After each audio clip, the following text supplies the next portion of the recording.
আসসালামু আলাইকুম। ছাদে চলে এসেছি আপনাদের সাথে আবার নতুন একটা কথা শেয়ার করার জন্য।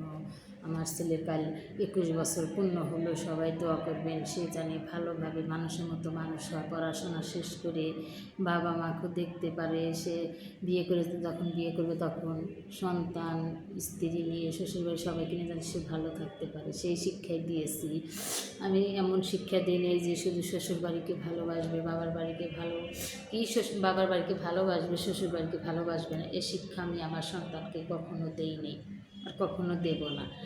যেমন আমার মা আমাকে কষ্ট করে মানুষ করেছে, অন্যের মেয়েকে তো তেমন। আমি যদি শাশুড়ি না হয় মা হই, তাহলে সংসারে কখনো অশান্তি লাগবে না।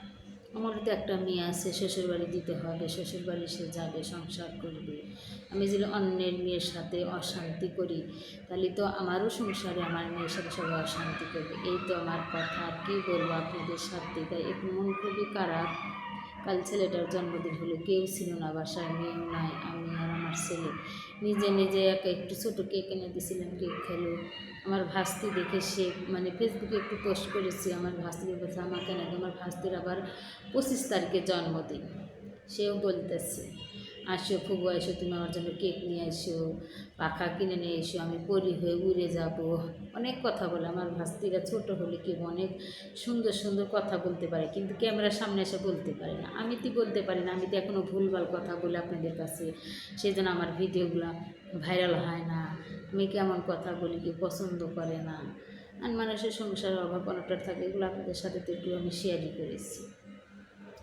আপনারা আবার কিছু মনে করেন, আমার পাশে যে ঝাড়ু আছে, 5তলা ছাদে এগুলো রাখছে, টোবারিয়ালা ড্রাম ড্রাম রেখেছে সব কি, এসে একটু ছাদে বসে কথা বলি। নিচতলা কথা বলাই জান, আমি নিচতলা ভাড়া থাকি, এত সমস্যা, আশেপাশে দোকান, আর এই হিন্দু ফ্যামিলিগুলো সেখানে কী যে অত্যাচার করে, খুবই ডিস্টার্ব। রাস্তাঘাটে ওরা ঘেউ ম্যাও খেয়েও খেয়েও সারাক্ষণ ঢোল তবলা বাজায়, এগুলা থেকে আমি বিরতি থাকতে চাই, আমি একটু নিরিবিলি থাকতে চাই।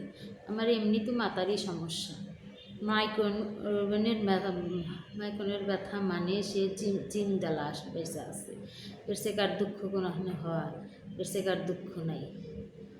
এর থেকে জীবিত মৃত্যু হয়, বেঁচে আসছি তো আপনারা দোয়া করেন আমার 2টা সন্তান যেন পড়াশোনা শেষ করে নিজের পায়ে দাঁড়িয়ে ওদের বিয়ে দিয়ে আর আল্লাহর ঘরে তওবা করে আল্লাহর ঘরে যেন যাইতে পারি। আমি আল্লাহর ঘর যেন আল্লাহ আমাকে আর তৌফিক দান করে, একদিন যেন হতে পারি, আশা রাখতেছি। টাকা না থাকলে আপনারা আবার বলবেন আপনি টাকায় নেই, আপনি কীভাবে যাবেন, ওটা কোনো নিয়ত থাকলে একদিন আল্লাহ নিয়ত পূরণ করবে ইনশাআল্লাহ। সবার কাছে এই দোয়া করে আজকের মতো বিদায় নিয়েছি। আল্লাহ হাফেজ। কাউকে যদি মনে কোনো কষ্ট দিয়ে থাকি, দুঃখ দিয়ে থাকি, ক্ষমা করে দিন। আল্লাহ হাফেজ।